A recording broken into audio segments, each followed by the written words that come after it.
أشهد أن محمدا رسول الله. أشهد أن محمدا رسول الله. حي على الصلاة، حي على الصلاة، حي على الفلاح، حي على الفلاح. الله أكبر، الله أكبر، لا إله إلا الله.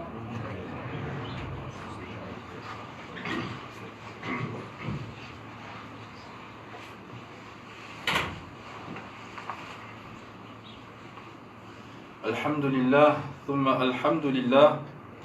الحمد لله نحمده ونستعين به ونستهديه ونسترشده ونعوذ بالله من شرور أنفسنا ومن سيئات أعمالنا.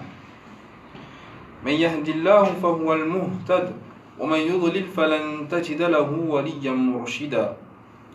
وأشهد أن لا إله إلا الله وحده لا شريك له، وأشهد أن سيدنا محمدا عبده ورسوله خير نبي أرسله ربنا بالهدى ودين الحق ليظهره على الدين كله ولو كره الكافرون ولو كره المشركون ولو كره من كره.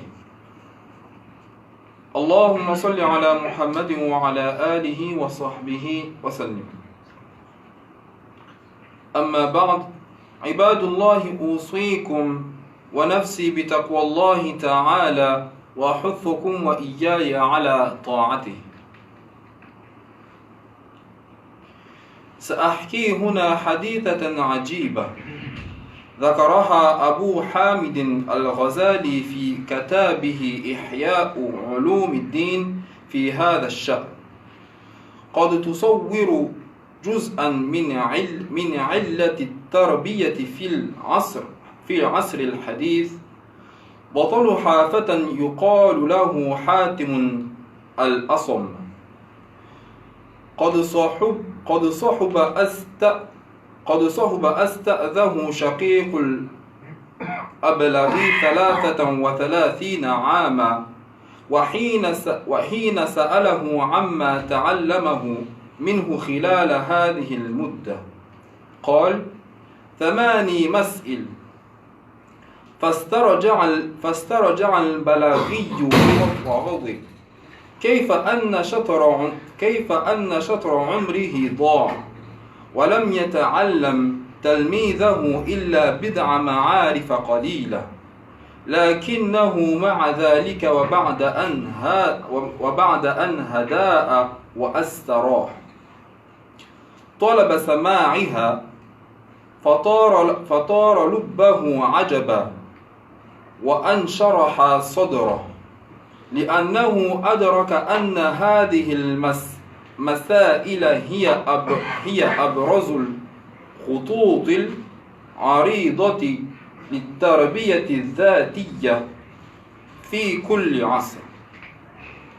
قال حاتم: أما المسألة الأولى التي تعلمتها على يديك، فإني نظرت إلى الناس فرأيت كل واحد يتعلق بمحبوب، فإذا ذهب إلى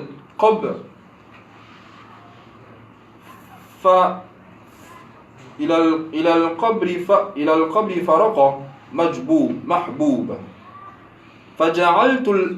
فجعلت الحسنات محبوبي، فإذا دخلت القبر دخلت معي.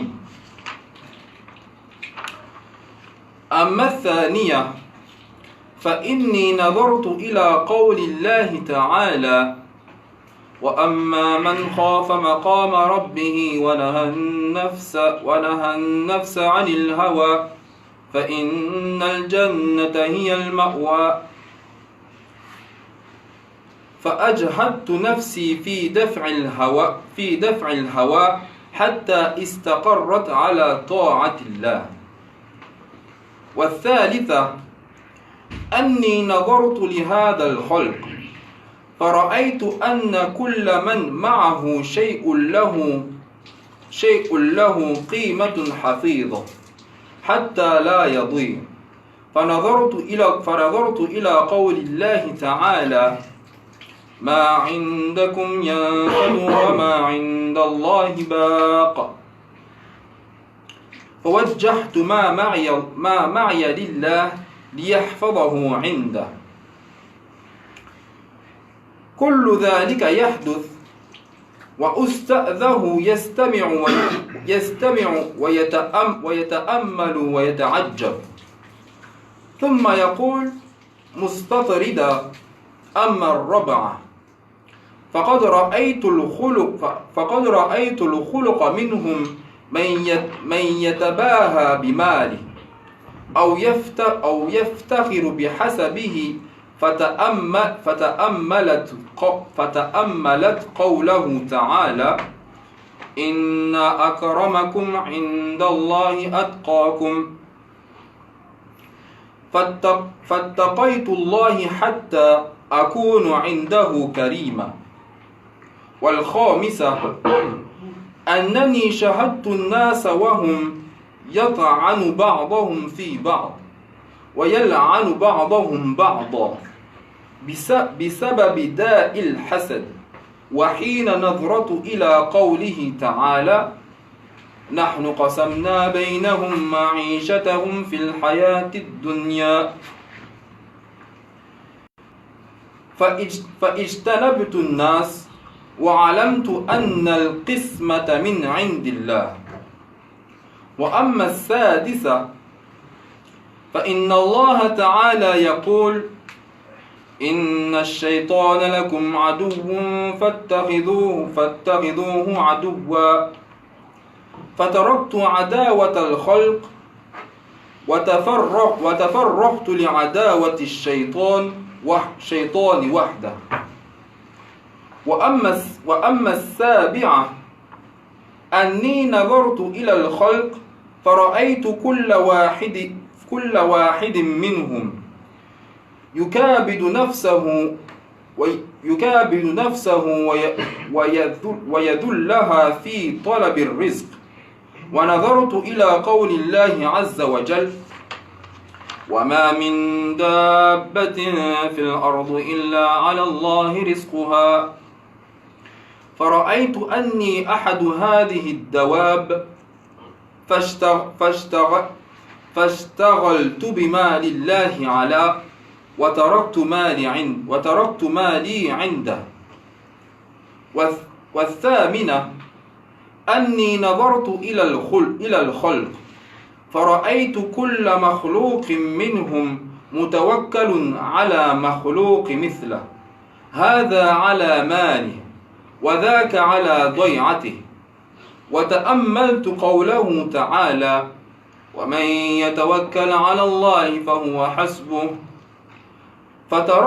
فتركت التوكل على الخلق واجتهدت في التوكل على الله.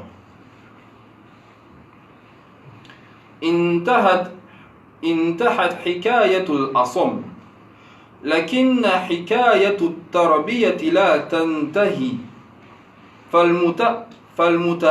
فالمتأمل في هذه القضايا الثمانية يتساءل: هل تركز مناهجنا على قيام الحب ونحي الهوى والمال والخلق الحسن والتوكل؟ فالحب لمن؟ والأهواء كيف تدفع؟ وأين مناط التفاضل بين الناس؟ وكيف يطلب الرزق؟ وكيف تكون العلاقة مع الله ثم مع المخلوقين؟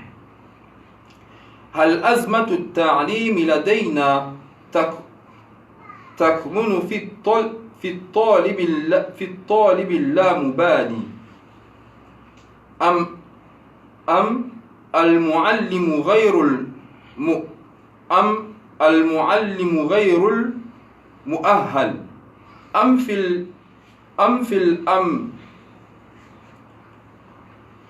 في أم في المجتمع غير الواعي أم في المحتوى غير المناسب أسئلة مدببة في وجه التاريخ. بارك الله لي ولكم في القرآن الكريم وأستغفر الله لي ولكم من كل ذنب فاستغفروه يغفر لكم إنه هو الغفور الرحيم.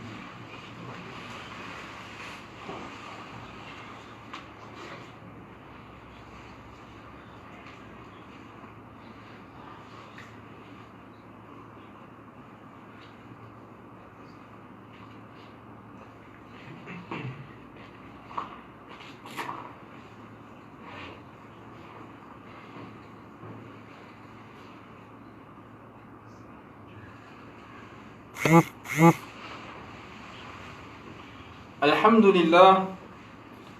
لله نحمده ونستعينه ونستغفره ونؤمن به ونتوكل عليه ونعوذ بالله من شرور أنفسنا ومن سيئات أعمالنا من يهده الله فلا مضل له ومن يضلله فلا هادي له ونشهد أن لا إله إلا الله وحده لا شريك له ونشهد أن سيدنا محمدا عبده ورسوله. Chers habitués de la maison d'Allah, à une époque où les gens ont abandonné la vertu et la noblesse et où le mal et la corruption sont devenus nombreux sur terre, nous allons incha'Allah parler de l'un de nos pieux prédécesseurs et ainsi suivre un dialogue entre un cheikh, un savant et un de ses disciples. Shaqiq al-Balkhi est le cheikh et son élève s'appelle Hatim al-Assam, une personnalité de l'islam, mort en l'an 237 de l'Hégire. Ainsi donc commence ce dialogue. Le cheikh demande donc à son élève: depuis quand es-tu mon élève, ô Hatim? Il répondit: depuis 33 ans. Le cheikh lui dit alors: et qu'as-tu appris de moi durant tout ce temps? Hatim répondit: 8 points. Le cheikh lui dit: nous appartenons à Allah et c'est vers lui que nous retournerons. Tout ce temps de ma vie que je t'ai consacré et tu n'as retenu que 8 points. Hatim dit alors: ô cheikh, c'est tout ce que j'ai appris et je ne vais jamais mentir. Le cheikh dit: énumère-moi ces 8 points. Hatim dit: premièrement, j'ai vu que les gens sont dans le doute à propos de la subsistance ar-rizq. Chacun cherche sa subsistance et peut aller jusqu'à se rabaisser ou user de moyens illicites pour l'obtenir. Et j'ai pensé au verset: il n'est point d'être vivant sur terre, si petit soit-il, dont la subsistance n'incombe à Allah subhanahu wa ta'ala. Et j'ai compris que je fais partie de ces êtres-là. Et j'ai décidé de m'occuper des droits d'Allah sur moi et de laisser à Allah le Tout-Puissant ce dont il a la charge. Le cheikh dit alors: bravo. En effet, chers croyants, Allah subhanahu wa ta'ala dit dans le Coran et traduction en ce sens: et je n'ai créé les djinns et les hommes que pour qu'ils m'adorent. Je ne leur demande aucune subsistance et je ne leur demande pas de me nourrir. C'est Allah par excellence qui pourvoit à toute subsistance, lui le détenteur de la force entière et le Tout-Puissant. Tout le monde a déjà lu ou entendu ce verset, mais combien d'entre nous le mettent en pratique? Notre première préoccupation est la recherche de la subsistance par tous les moyens, licites ou non. Et nous avons négligé l'adoration pour laquelle Allah subhanahu wa ta'ala nous a créés. Le deuxième point au Hatim, dit alors le cheikh. Hatim dit: j'ai vu les gens et chacun a un ami qu'il aime et avec qui il reste jusqu'à ce que la mort les sépare. J'ai donc choisi comme ami unique les bonnes actions qui me suivra et me défendra jusque dans ma tombe. Bravo, dit le cheikh. En effet, le prophète sallallahu alayhi wa sallam dit: 3 choses suivront le mort et son œuvre, et 2 reviendront, et un seul d'entre les 3 restera avec lui. Sa famille et sa fortune retournent, et son œuvre reste avec lui. Le troisième point au Hatim, dit le cheikh. Hatim dit troisièmement: j'ai vu les gens, chacun a un ennemi qu'il déteste. J'ai bien réfléchi et j'ai remarqué que mon seul et pire ennemi est ce qui me pousse à la désobéissance à Allah. Iblis, à savoir le père de tous les satans, mon âme, les passions et la vie d'ici-bas. Et j'ai pris ces 4 pour ennemis, car Allah subhanahu wa ta'ala a témoigné de leur inimitié pour moi dans le Coran, et j'ai abandonné toutes les adversités entre les gens. C'est bien au Hatim, dit alors le cheikh.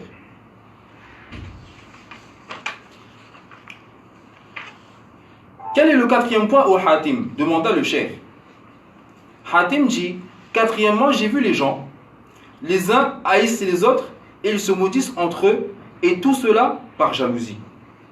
J'ai pensé au verset, c'est nous qui avons réparti entre eux la subsistance dans la vie d'ici-bas. J'ai renoncé à la jalousie, j'ai évité les créatures et j'ai compris que la répartition a été faite par Allah, et c'est ainsi que j'ai aimé l'humanité tout entière et je n'ai voulu pour les autres que ce que j'accepterai pour moi-même. Très bien au Hatim, dit le cheikh.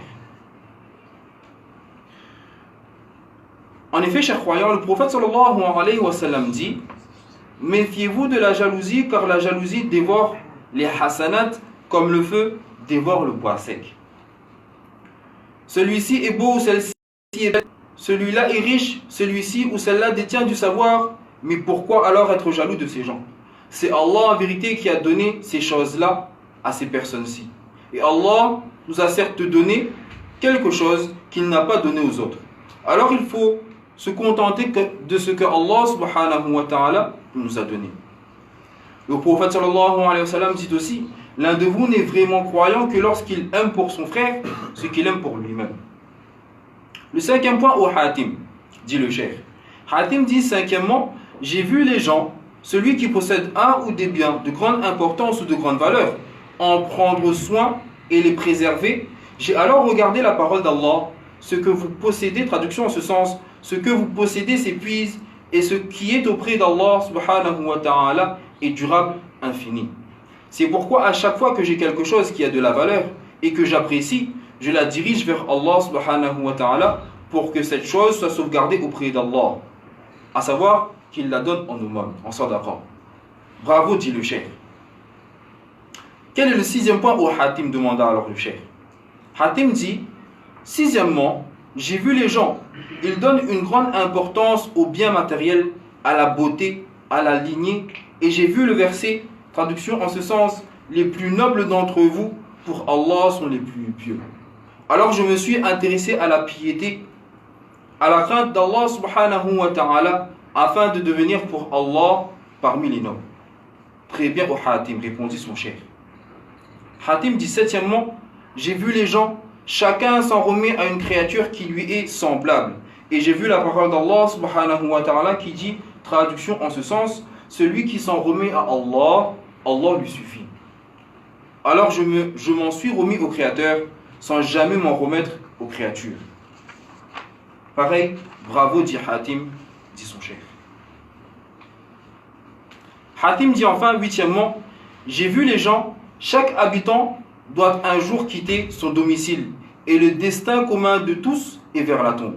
J'ai donc fait tout mon possible pour embellir cette nouvelle demeure qui m'attend et après laquelle il y a soit le paradis, soit l'enfer. Le cheikh lui dit alors, bravo Hatim, que cela te suffise, œuvre ainsi jusqu'à ta mort, car j'ai lu les sciences du Coran et j'ai remarqué que tout bien a pour base ces 8 points et celui qui œuvre dans sa vie avec ces 8 principes aura utilisé le Coran.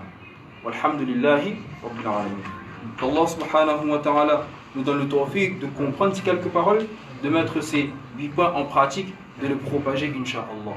Subhanallah wa bihamdihi, subhanaka Allahumma wa bihamdika, nashhadu an la ilaha illa anta wa nastaghfiruka wa natubu ilayk. Bismillahir rahmanir rahim, ya Allah, ya Rahman, ya Rahim, ya Hayy, ya Qayyum, bi rahmatika nastaghith, Allahumma lakal hamdu kulluhu wa lakal shukru kulluhu.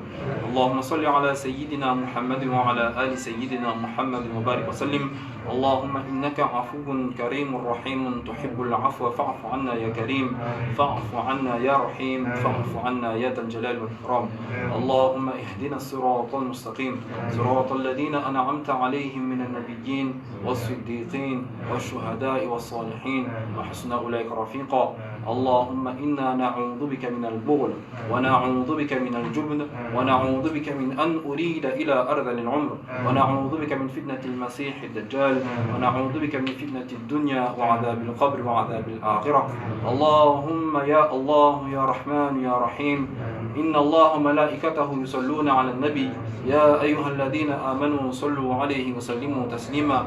اللهم صل على سيدنا محمد وعلى آل سيدنا محمد وبارك وسلم. جزا الله عنا سيدنا محمد صلى الله عليه وسلم ما هو أهله.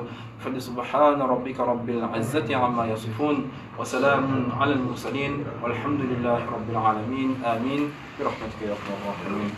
الله أكبر الله أكبر، أشهد أن لا إله إلا الله، أشهد أن محمدا رسول الله.